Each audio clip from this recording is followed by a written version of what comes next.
আমাদের এখনকার ম্যাথটা হচ্ছে বিট নিয়ে। তো এই ম্যাথটাতে তিনটা টিউনিং ফর্ক, মানে হচ্ছে এ বি সি। তো বি এর হচ্ছে ইকুয়েশন দেওয়া, মানে বি থেকে যে ওয়েভটা তৈরি হবে সেই ওয়েভের ইকুয়েশন হচ্ছে এইটা। আর এর হচ্ছে ইকুয়েশন দেওয়া নাই, এর কি দেওয়া আছে, এর হচ্ছে ফ্রিকোয়েন্সি। এর ফ্রিকোয়েন্সি কত? তার ফ্রিকোয়েন্সি হচ্ছে 385 হার্টজ। ওকে, আর বি এর হচ্ছে ইকুয়েশন। তো বি এর যেহেতু ইকুয়েশন দেওয়া, আমরা কী বের করতে পারবো? বি এর ফ্রিকোয়েন্সি, ওয়েভলেন্থ, ভেলোসিটি সবই বের করতে পারবো। আচ্ছা, আর সি এর কিছু দেওয়া নেই। তো আমাদের এখানে বলা আছে বি এর তরঙ্গ দৈর্ঘ্য নির্ণয় করো, মানে ওয়েভলেন্থ বের করো। তো এই ইকুয়েশন থেকে কিন্তু আমরা যে কোনো কিছুই বের করতে পারি।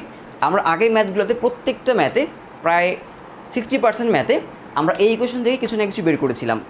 তো এই চ্যাপ্টারে তুমি যেই ক্রিয়েটিভই করো না কেন, এই 3 মার্কসে দেখবা একটা এই ইকুয়েশন থেকে একটা ম্যাথ থাকবে। ওকে, আর 4 মার্কসে একটা ডিফারেন্ট ম্যাথ থাকতে পারে। তো আমরা বের করি যে বি এর তরঙ্গ দৈর্ঘ্য ল্যামডা বের করি আমরা। তো গড় নাম্বার বি এর ইকুয়েশনটা কত? y = 0.9 sin 10 pi 30t by হচ্ছে 0.4 মাইনাস x বাই 4.8। তো আমরা এটাকে কম্পেয়ার করবো কার সাথে? একটা প্রোগ্রেসিভ ওয়েভের বা একটা অগ্রগামী তরঙ্গের ইকুয়েশনের সাথে। তো আমি আগের ম্যাথগুলোতে কোন ইকুয়েশনটা নিয়েছিলাম হচ্ছে এইটা, যে y = a sin 2 pi ft minus 2 pi by lambda x. তোমরা চাইলে হচ্ছে a sin 2 pi by lambda vt minus x ওইটার সাথে কম্পেয়ার করতে পারো, কিন্তু সেই ক্ষেত্রে এইখানে শুধু এক্সকে রাখতে হবে, তাহলে তোমরা ওটার সাথে কম্পেয়ার করতে পারবা। ক্লিয়ার? আচ্ছা, তো যেহেতু আমি এটার সাথে কম্পেয়ার করব, এখানে ফার্স্ট ব্র্যাকেটের বাইরে কিন্তু কিছু নাই, মানে সাইনের পরে ফার্স্ট ব্র্যাকেটের বাইরে কিছু নাই। সো এখানেও আমাকে ঠিক সেম ফর্মেটে নিয়ে আসতে হবে। আমি যেটা করব, 10 পাইকে ভিতরে মাল্টিপ্লাই করে দিব, তাহলে এই যে ইকুয়েশনটা সেটা এই ফর্মে আসবে, তাই না? তাহলে আমি লিখব এই ইকুয়েশনটাকে, এখান থেকে আমি লিখব হচ্ছে y = 0.9 সাইন, এটা হয়ে যাবে 300 পাই টি বাই হচ্ছে 0.4 মাইনাস 10 পাই এক্স 4.8। ওকে, মানে আমি 10 পাইকে ভিতরে মাল্টিপ্লাই করে দিলাম, ফলে কী হয়ে যাবে? এটা 10 পাই এক্স বাই 4.8, আর এটা হয়ে যাবে 300 পাই, তাই না? তো বের করতে হবে হচ্ছে আমাদের কি এইটা ল্যামডা। সো ল্যামডা কোথায় আছে? ল্যামডা আছে হচ্ছে এইখানে, তাই না?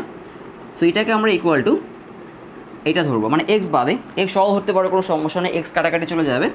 সো আমি লিখবো এখন এখান থেকে যে 2 pi by lambda, 2 pi by lambda equal to 10 pi by 4.8। তাহলে কী হবে? এখানে পাই কাটা যাবে। আমরা যদি ল্যামডা বের করতে চাই তাহলে কি করব? আমরা 4.8কে পাশে নিয়ে এসে ল্যামডাকে পাশে নিয়ে যাই, তাহলে যেটা আসবে এখান থেকে আমার, যে 2 × 4.8 = 10 ল্যামডা। সো আমার ল্যামডা আসবে হচ্ছে কত? 2 × 4.8 / 10। সো আমরা যদি ক্যালকুলেট করি কত আসবে? 0.96 মিটার। ওকে, সো এটা হচ্ছে আমার বি এর তরঙ্গ দৈর্ঘ্য, বা হচ্ছে কি আমার ল্যামডা। আচ্ছা, সো খুবই ইজি, এরকম ম্যাথস তোমার 3 মার্কে চলে আসবে বোর্ডে আর কি। আচ্ছা, তো এরপর আমরা যাবো হচ্ছে সি এর কম্পাঙ্ক বা ফ্রিকোয়েন্সি বের করতে হবে। সি এর কিন্তু কিছুই দেওয়া নেই, ক্লিয়ার? সি এর কিছুই দেওয়া নেই, কিন্তু ওর কী বের করতে হবে? কম্পাঙ্ক বা ফ্রিকোয়েন্সি। তবে একটা কথা বলা আছে যে সি ষোড়শলাকা এ আর বি এর সাথে 5টি বিট উৎপন্ন করে। সি ষোড়শলাকা এ এবং বি এর সাথে 5টি বিট তৈরি করে। তো বিট মানে কি? বিট ছিল ডিফারেন্স অফ ফ্রিকোয়েন্সি, তার মানে এ এর সাথে সি এর ডিফারেন্স 5, বি এর সাথে সি এর ডিফারেন্স 5। ক্লিয়ার? তো আমি যদি বি এর কম্পাঙ্ক বা ফ্রিকোয়েন্সি বের করতে পারি, দেন কি সি এরটাও পারবো, কারণ সি এর সাথে এর ডিফারেন্স, সি এর সাথে বি এর ডিফারেন্স 5 হবে। ক্লিয়ার? মানে হচ্ছে সি এর সাথে এর ডিফারেন্স 5 হার্টজ, সি এর সাথে বি এর ডিস্টেন্স 5 হার্টজ। ক্লিয়ার? তো আমি এখন যেটা করব, বি এর ফ্রিকোয়েন্সি বের করব, কারণ বি এর ইকুয়েশন দেওয়া। তো আমি চাইলে এই যে এই ইকুয়েশন থেকেই বের করতে পারি। তো আমরা ল্যামডা পেয়ে গেলাম 0.96। এবার আমরা বের করবো হচ্ছে তার ফ্রিকোয়েন্সি। তো আমরা এইটুকু মুছে দিই, এইটুক মুছে দিই। আমরা এখন পরের ম্যাথটায় যাই। তো এখানে আমরা কী লিখবো? এখানে লিখবো হচ্ছে 2πf ইকুয়াল টু আমি ধরবো হচ্ছে এইটুকু, তাই না? 300π/0.4। সো আমি লিখবো 2πf ইকুয়াল টু 300π নিচে কত 0.4। তো আমার আগের মতো এখানে কী হবে, পাই কাটা যাবে, তাই না? পাই কাটতে পারি। তো আমি যদি এফ বের করতে চাই, এই টুটাকে জাস্ট এই পাশে নিতে হবে। তো এখান থেকে এফ আসবে হচ্ছে আমার কত 300/2 ইন্টু 0.4। তো আমরা যদি এটা ক্যালকুলেট করি তাহলে এফ বি মানে বি এর ফ্রিকোয়েন্সি আসবে কত 375। তো বি এর ফ্রিকোয়েন্সি কত আমার 375। তার মানে সি এর ফ্রিকোয়েন্সি এমন একটা কিছু হবে যাতে বি এর সাথে তার ডিফারেন্স 5 হয় আর এর সাথে কত হয় 5 হয়। সেটা কিন্তু এটা দেখেই বলা যায়, তাই না? আচ্ছা, তো আমরা দেখে বলবো না, আমরা একটু ম্যাথটা করি। সেটা কীভাবে করব? আমি লিখব যে ফ্রিকোয়েন্সি অফ সি মানে হচ্ছে frequency of C equal to হবে কত, হবে হচ্ছে বি এর ফ্রিকোয়েন্সি +-5, তাই না? ফ্রিকোয়েন্সি অফ সি এর ফ্রিকোয়েন্সি +-5, তাই না? কারণ হচ্ছে সি এর সাথে 5টা বিট তৈরি করে আর সি বি এর সাথে 5টা বিট তৈরি করে। তাহলে এর সাথে সি এর ডিফারেন্স হবে কত 5 আর বি এর সাথে সি এর ডিফারেন্স হবে কত 5। তো সি বি থেকে বড়ও হতে পারে ছোটও হতে পারে। এই জন্য আমরা লিখলাম এফ বি +-5। তো বি এর ফ্রিকোয়েন্সি কত 375। সো আমি লিখব 375 +-5 মানে হচ্ছে 380। যদি প্লাস করি তাহলে 380 আর মাইনাস করলে কত 370।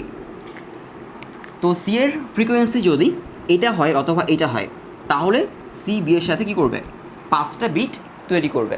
ক্লিয়ার? আর এটা যদি লিখি আমি তাহলে কী লিখব যে 385, কারণ এর ফ্রিকোয়েন্সি 385 +-5 হবে কত আমার, যদি প্লাস করি তাহলে কত হবে 390 আর যদি মাইনাস করি 380। তো সি এর ফ্রিকোয়েন্সি যদি এইটা এবং এটা হয় তাহলে সি এর সাথে 5টা বিট তৈরি করতে পারবে।